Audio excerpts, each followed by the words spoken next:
Today I'm going to talk about one of those experiences as a museum curator that can come up unexpectedly, but when it happens, it really makes your day, to say the least. As much as I enjoy collecting artifacts for the museum, though, without the human story behind them, they're just objects, pieces of metal and cloth. So, today I'm going to relate what I've discovered about the owner of some recently donated artifacts, World War I pilot Ray Kraut. Ray Kraut is not a household name like Eddie Rickenbacker or Frank Luke with scores of aerial victories.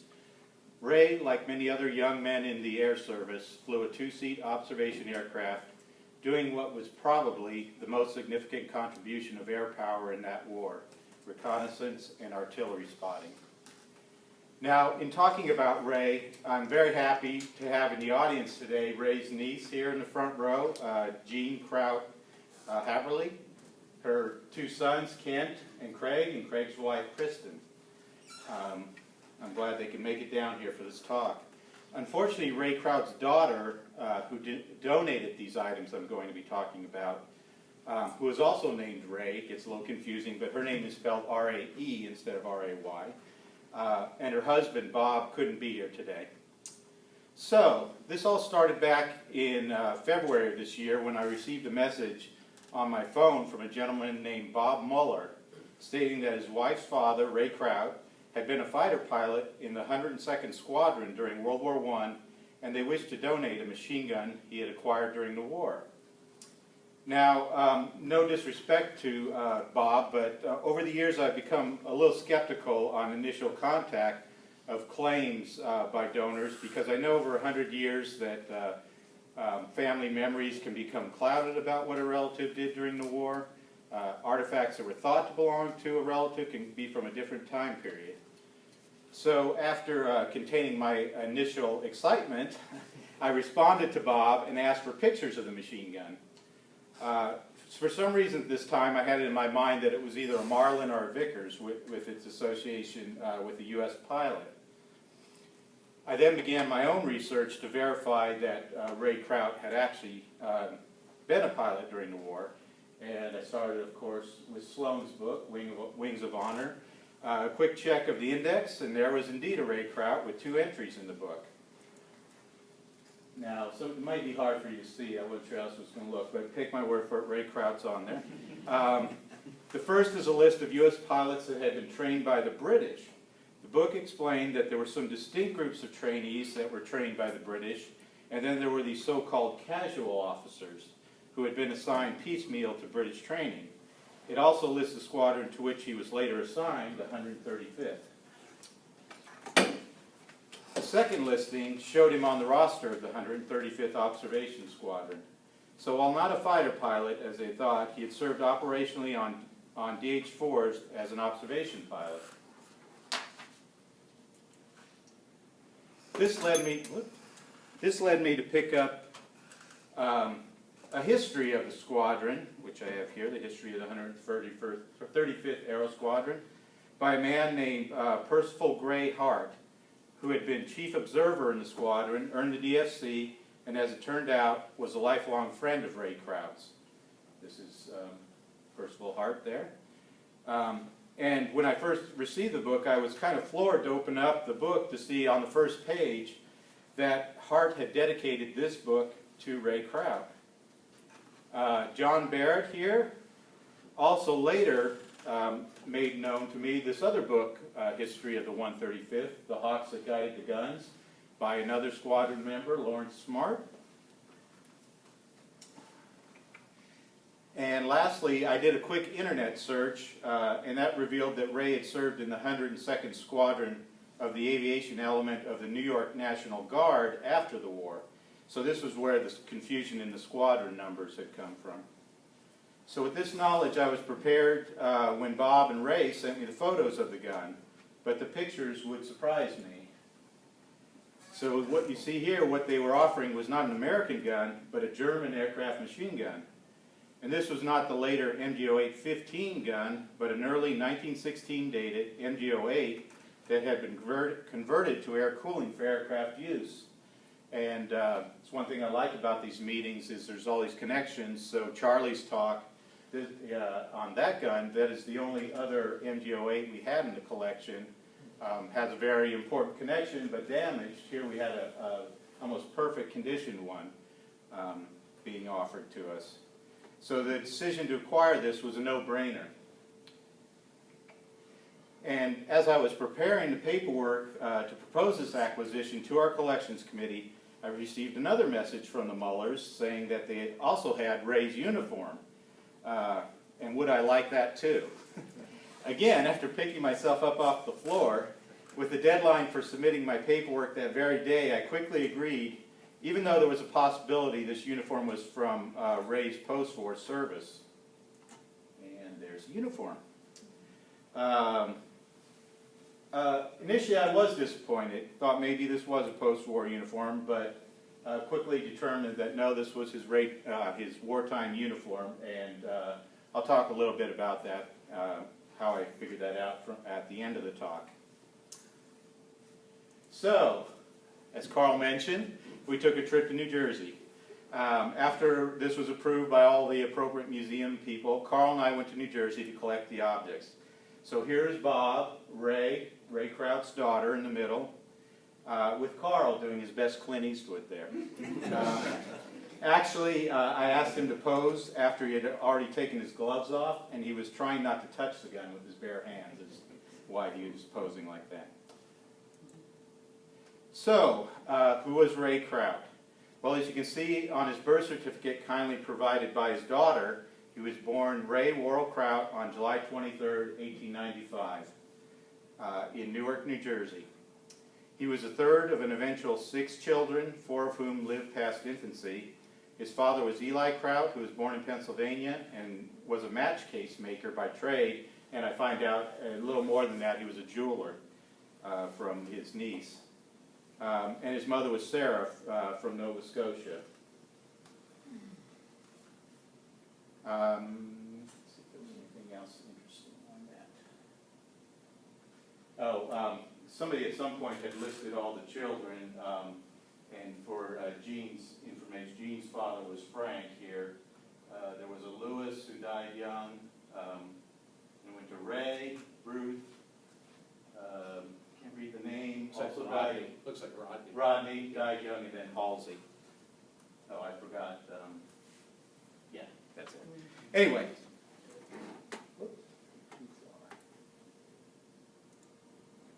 Okay. I was not able to find any information on Ray before the age of 21, and his daughter did not know about his schooling. However, I did find reference in one source that said he attended Princeton. I don't know if that's true. It was, I haven't verified that. He possibly, if he did, didn't finish because of the war. Now, here we pick up Ray again, the documentary evidence at the age of 21 in 1917. War had just been declared in April, and in June, Ray registered for the draft. What's interesting about this is his occupation at the time. You notice he is an aircraft and engine inspector for the War Department in Buffalo, New York. Likely, this is at the Curtiss factory making Curtiss Jennies. Just 2 months after war was declared, Ray was a government aircraft inspector, so it's likely he did have a certain degree of education and technical knowledge. Ray then entered the service as a private first class on September 15, 1917. Now, you remember that I found out that Ray had trained with the British, so I was a little stumped on exactly where he had trained. Did he train in Canada, or in England, or somewhere else? I got the answer when I found the passenger list for the ship on which he sailed to England. Ray and the other officers on the page were listed as being from the 148th Squadron. And then things began to make a little more sense. And again, it's a little blurry, but he's on their list of the officers traveling on the ship.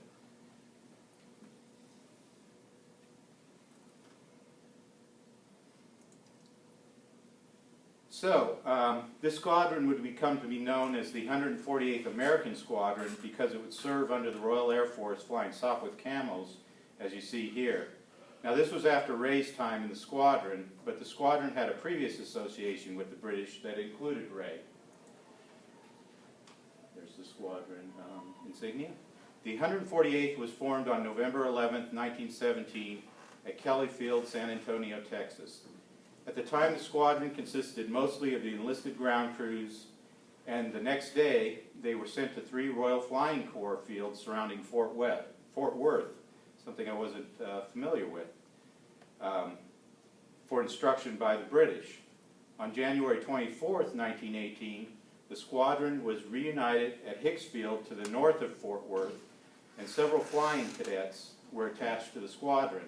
It's likely that Ray joined around this time.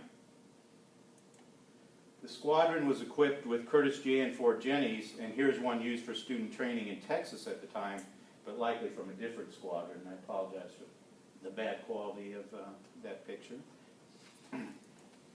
Here's one of the instructors, Captain Johnson, an Australian, who taught the cadets, including Ray. He's the gentleman in the center there. Besides flight instruction, the official history of the squadron says, stories are told of how these officers, while still, quote, meek and lowly cadets, had many and varied, quote, forced landings in places always miles away and always very near some pretty Texan girl acquaintances' home. Then, while the slow auto truck and mechanics made their way painfully along the none-too-good Texas roads, said cadets were entertained right royally with the best that the land produced in the way of edibles, not to mention the adulation of the Texas hostess. It is safe to say that there have been few U.S. pilots trained at Fort Worth who haven't managed to have at least one of these, quote, forced landings. This is a book, picture from Smart's book, seemed appropriate. So it looks like Ray may have enjoyed his time in Texas. He was promoted to second lieutenant, received his wings at that time on February 11th of 1918, and 3 days later, on February 14th, the squadron left for Garden City, New York, on Long Island, arriving 5 days later. It was a week before sailing orders came, so it was likely that Ray, being fairly close to home, was able to visit his parents. On the 25th, the squadron entrained for the pier at New York City. Upon arrival, the troops were excited that they would be sailing on the luxurious British White Star liner Olympic that you see here. Lawrence Smart, again, who had joined the squadron just before departure from Texas, said, "On board the ship were 22 aviation squadrons, 1 regiment of artillery, 2 regiments of engineers, 2 hospital units, complete with nurses, and 100 women telephone operators." Again, I think the officers had a good time. Apparently lots of dances going over. The Olympia traveled alone most of the way over. She was fast enough to elude any submarine. During the night of the 5th day out of New York, we were picked up by 4 U.S. destroyers who escorted us into Liverpool without further incident. Again, it's hard to see, but this is the passenger list for the boat. Again, next of kin is listed in the last row there, so Ray's father's listed there, I guess in case of emergency. They arrived on March 5th and took a train in Liverpool, and took a train first to Winchester for a few days, and then on to a camp outside Southampton. It was here that all the flying officers in the squadron were detached on March 17, 1918, for further training with the RAF. So the stories that I had heard had not been that far off, since Ray was temporarily in what would become a fighter squadron, but he was detached and began training for the role he would play during the war. And I couldn't find any explanation why they detached all the officers from the squadron at that time, but it seemed like they would do that officers weren't always detached or attached to ground crew as they went overseas. Yes? Yeah, so one of the things that came up in my research is that apparently at one point the Air Service was just assembling squadrons just for the purpose of getting groups of people over there. So these squadrons really only existed as movement squadrons that would then be disbanded at the other end. So that might be what's going on here. That's what appears exactly right. Okay, we have about a 6-month gap while Ray was in training in England, so I'll go back and catch up on the history of the squadron he would be joining. And this is just the list of all the officers that were detached from the 148th Squadron when they, shortly after they arrived in England and raised there in the second lieutenants.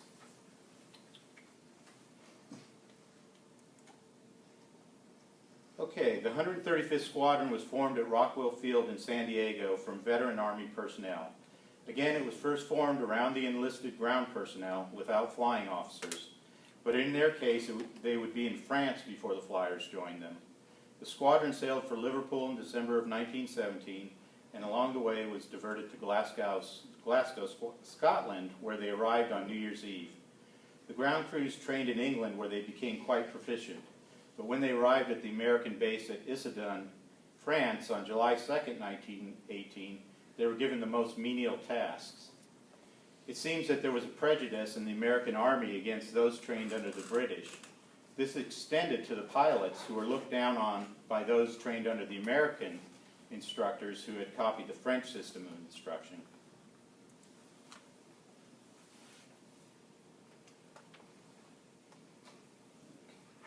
Now, both flying and staff officers began to arrive throughout July. On the 16th, the squadron was ordered to Horsch in France, and on the 26th, the new commanding officer, First Lieutenant Blair Thaw, again another connection mentioned by John, brother of William Thaw of Lafayette Escadrille fame, took command of the squadron. It's second from the left. Yes. In the flying helmet, yeah. I'm a little ahead on my photos, but that's him. Distrust again reared its head when the British-trained pilots met their French-trained observers, who were also Americans, but it soon disappeared as they began to work closely as a team. With the squadron now complete, it was decided that a big show would be made of the squadron's first mission on August 7, 1918. This was, after all, the first squadron completely composed of American personnel flying American-made DH-4 aircraft. As the official history tells it, the first sortie was quite an affair. Brigadier General B.D. Falloy, gentleman on the far right there, then Chief of Air Service, Zone of Advance, was with Lieutenant Thaw as observer, they leading this formation. A moving picture operator was there to record the first flight, and pictures were taken of the planes lined up in front of the hangars. There were 18 planes in all. A comic note was introduced on the occasion by a ground officer attached to the post, who appeared on the scene arrayed in a leather flying coat in the hopes of getting in the picture with the pilots, but his ambition was not realized, much to his chagrin. And this picture shows General Falloy's on the right. Next to him is Major Royce. Next, one over to the left, the group commander, and next to him on the left is Squadron Commander Blair Thaw. The fourth gentleman is from another squadron. Falloy's was Army Aviator number 3, going back to the first aircraft in the Army.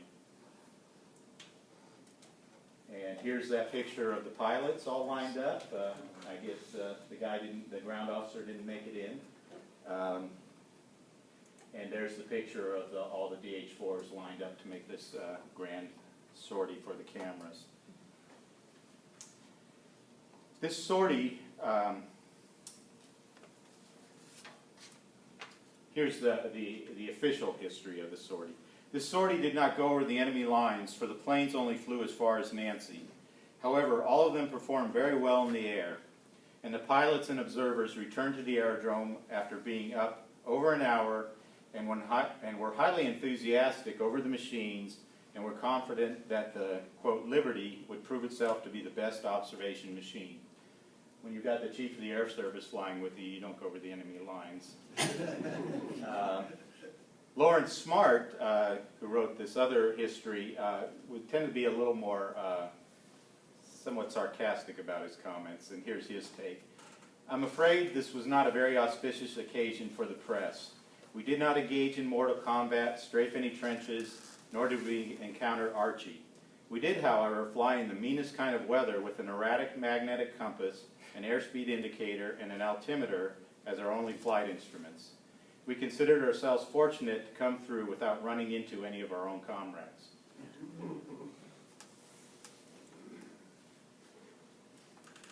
So now that the publicity stunt was over, the squadron got to work. The squadron engaged in several types of missions in their Liberty Engine DH-4s. Chief among them were reconnaissance patrols. At both morning and evening flights were made to try to detect any changes in enemy emplacements and to record any movement of enemy trucks, trains, or troops. The information was conveyed by either wireless telegraphy or dropping a message. 4 airplanes were also equipped with cameras and would photograph the sector. If a drive was planned, the area would be photographed several times a day to see if the enemy had changed its defenses. A second plane often flew as protection for the camera plane. There's a lot of comments about fighter aircraft not being there to escort the missions, and that they just weren't up to it. So they would have their own planes escort to keep an eye out. These missions lasted 1.5 to 2 hours and flown between 12 and 15,000 feet. And remember, nowadays we consider anything over 10,000 feet requiring oxygen, which they didn't have then. Another mission was flying infantry contact patrols. This was direct cooperation with the ground forces during an attack. The pilots would fly just over the infantry's heads, under the artillery barrage, looking for enemy strong points and engaging them with their machine guns. One other important role was artillery spotting. The airmen would observe where friendly artillery was falling and communicate corrections to the gunners. Lawrence Smart commented on the danger of these missions, another connection with an earlier talk. You could always count on heavy Archie fire. Enemy aircraft, at times, would jump us and drive us back behind our lines. But they never pressed their attack, so we would hang around and return later to do our job.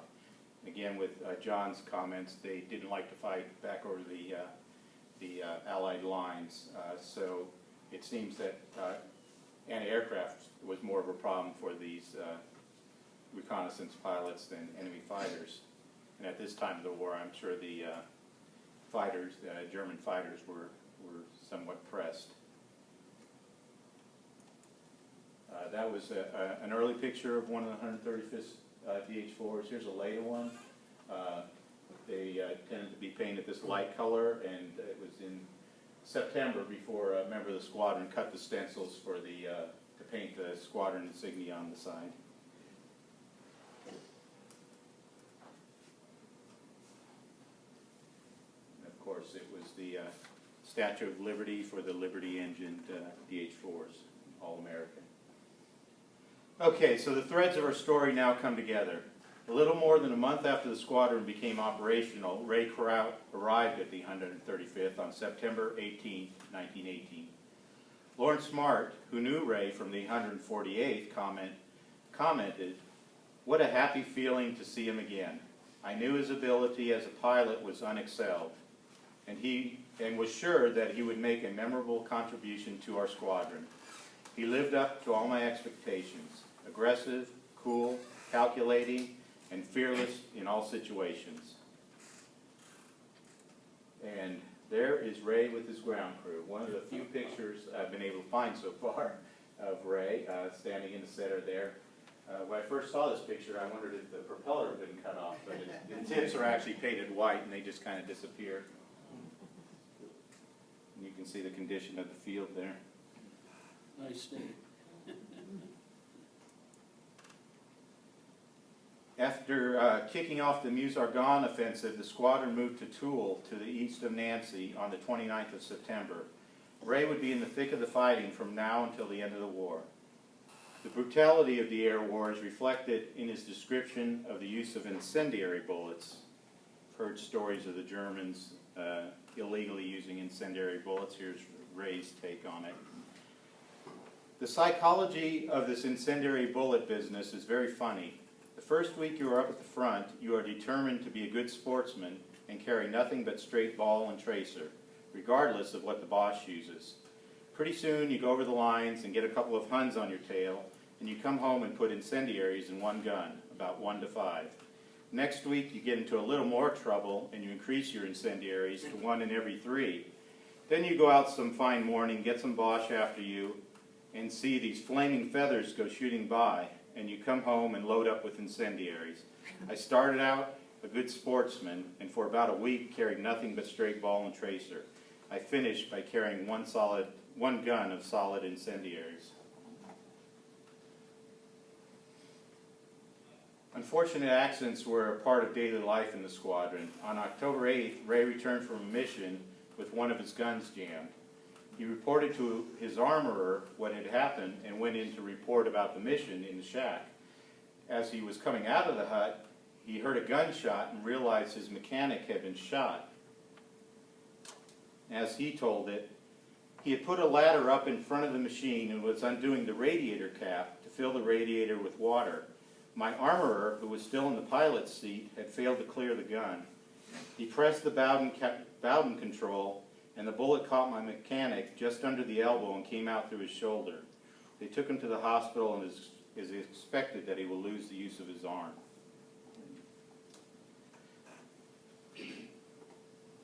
By late October, Ray had teamed up with his regular observer, Hunter McDonald. Perce Hart described the team as in the forefront of the squadron's finest combinations and noted that the operations officer began to, quote, depend on them and to crowd work on them. And here's Hunter McDonald, the gentleman in the sweater, tall gentleman there, and also in the sweater, there's Ray Hart, or Ray Kraft, sorry.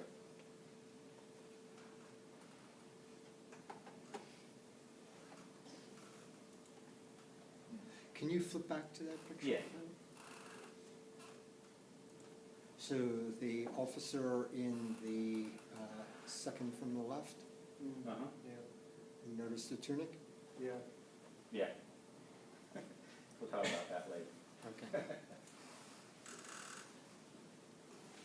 Yeah, there's several pictures where I've looked. It's Yeah. not common, but. Yep. Okay, this is in Smart's book. It's credited as being Kraut and McDonald. The picture also appears in Hart's book, but is not credited to anybody. I'm a little unsure if that credit is true. On the front, you can see it's written Peaches. Peaches was the aircraft of another pilot named Cole.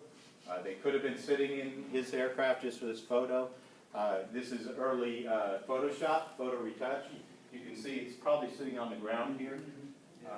Somebody took the ground out, and the other photo actually has it on the ground to make it look like it's flying. So they were, although it does look like the engine's running at least. But we'll go with it that that's Ray and Hunter. Could have airbrushed the prop out too, so. Well, that's true, yeah.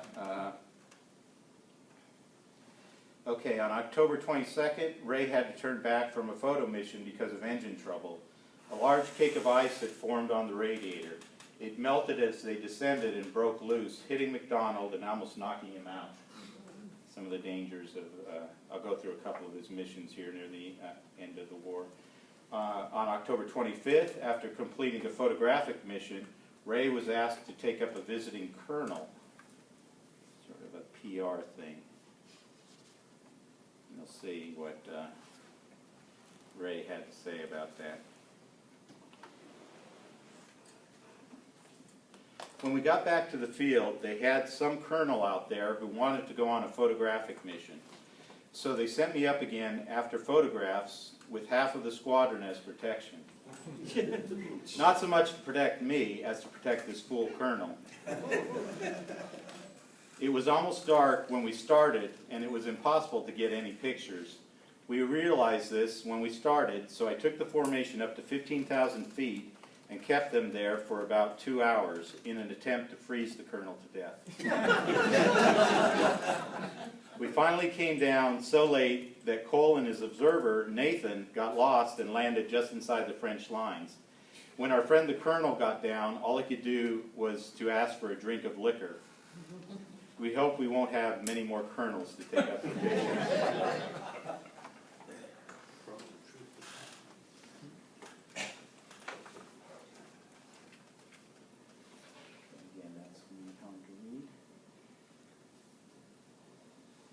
On October 30th, Ray and Perce flew a mission to drop leaflets on suspected Austrian army troops. While dropping the leaflets, they failed to notice they were running head-on into 5 German fighters. When Perce in the back seat noticed them, he pulled the aircraft straight up with the controls in the rear cockpit, which alerted Ray, and standing on his tail. Ray rolled to the side and put the aircraft into a spin, and putting the nose down, he outran those fighters that day. Later the same day, Ray again flew again, this time directing artillery fire on the Rembercourt Bridge. Despite being attacked 3 times by German fighters, they successfully directed artillery fire that put a 20-foot hole in the bridge. On the 31st, Kraut and McDonald flew a photo mission with 2 other DH-4s for protection. Despite many fighters in the area, McDonald took 36 plates, which were ruined because the photo department was using a new filter that wasn't working properly. By November, the airmen knew the Germans were retreating, and on November 5th, Kraut flew a special reconnaissance at 5,000 feet, which again is fairly low, as well within the anti-aircraft artillery range. McDonald said it was the most flak he had ever encountered, and Kraut, quote, handled the ship in a masterful fashion. On the 8th, Kraut and McDonald made what was probably one of their last flights, if not one of the last ones for the squadron. It was a reconnaissance in bad weather deep into enemy territory to confirm the intelligence reports of a German withdrawal. Smart recalled, they machine-gunned German troops, dropped bombs, and played havoc with columns of enemy infantry and artillery. Returning, they were lost for a while, having to fly so low that they were almost on the ground most of the time. Finally, they picked up Pont-à-Mousson on the Moselle River, which they recognized, and from there on, they were able to find our field. One of their squadron mates commented that the 2 flyers deserved the Distinguished Service Cross for this flight, but they were instead awarded letters of commendation by General Bullard, the 2nd Army's commander. Now, it was bad weather that day, and it continued bad to the armistice on November 11th. After the armistice was declared on November 11th, Ray remained in Europe for several months. His daughter mentioned that he was flying VIPs around, and this may have been when he acquired the machine gun. Although Americans were known for being souvenir mad, and he possibly might have acquired it while the fighting was still on. Now, this is another document which you probably can't see. This document's from December 1918, and it's in answer to an unknown request made to the 2nd Army for lists of pilots of the, quote, best types. You probably can't see it, but under observation pilots, Ray is the first one listed. So obviously he was respected for his piloting abilities and was kept around and used in the post-war period. And if you can see on the other side, it's signed by Frank Lahm, who was the commander of the 2nd Army's Aviation. He was aviator number 2, going back, having been trained by the Wright brothers.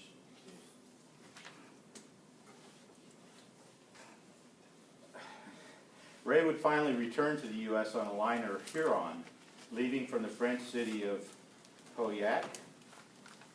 And if you could see it, you would notice that there were only 5 officers from the 135th leaving at this time. This is right around the time that the 2nd Army itself was disbanded in Europe, and it may well be that Ray was one of the last 5 officers of the squadron leaving Europe. And there's Pauillac, which is just downriver from Bordeaux. There was apparently a naval air station there during the war, and that's where the Ray boarded for home.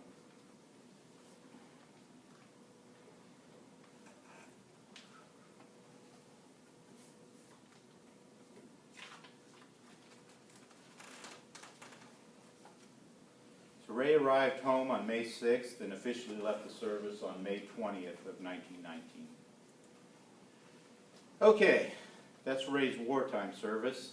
So you're probably wondering about this time where the dog in my title comes in.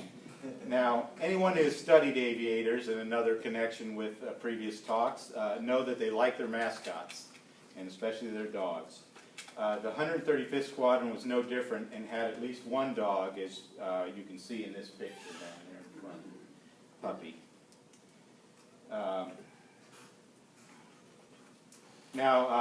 I read a couple of stories on how they obtained this mascot. This is the one I think is most probable. There was a corporal named Lee Duncan who was out scouting suitable potential airfields on September 15, 1918, when he came across a bombed-out German kennel, with the only survivor being a starving female German shepherd with a litter of nursing pups. Duncan took the 5 pups with him and eventually gave 3 away, keeping a male and a female. In July 1919, he was able to smuggle the dogs home. In California, he got the idea that the male might be able to be in the movies after seeing him being filmed in a dog show. The dog, which Duncan had named Rin Tin Tin, did indeed go on to star in his first feature film in 1923. So Rin Tin Tin was the 135th mascot, and Ray probably played with him. And of course, every movie star has to have their headshot. Okay, now I'm going to quickly cover Ray's post-war period. In 1923, he married the former Dorothy McKee, who was the daughter of State Senator Wood McKee. They had 2 daughters, Margaret on the left here, born in 1925, and she was about probably around 11 or 12 in this picture, and Ray, our donor, sitting on the arm of the chair there, born in 1932, and probably 4 or 5 in this picture.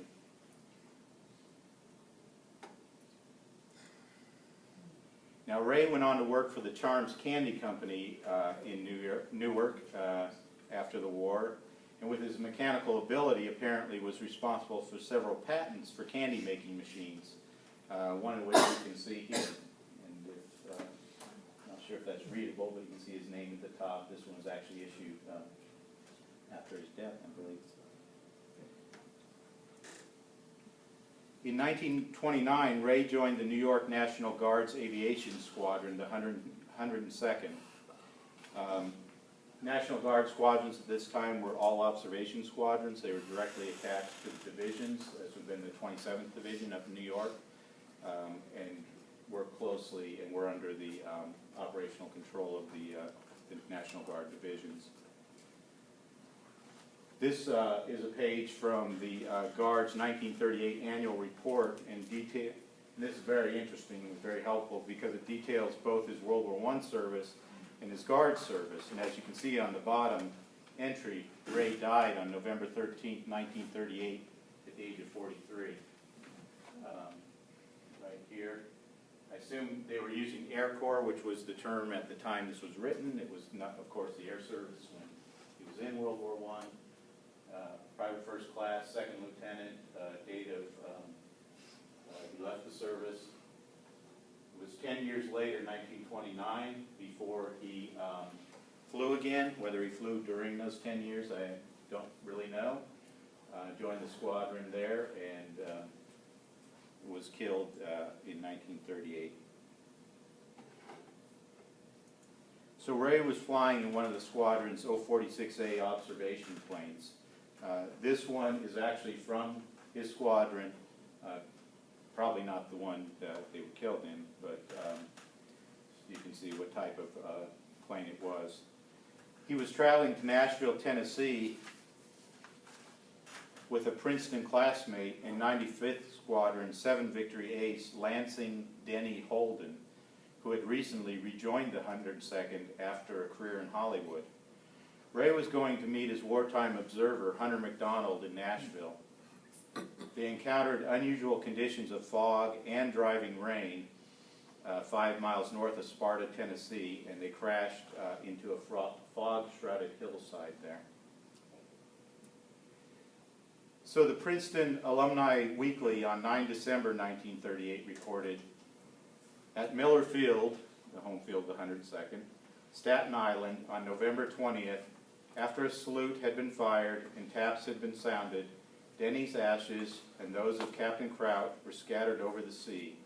just beyond New York City's Lower Bay from one of the planes of his squadron flying in full formation.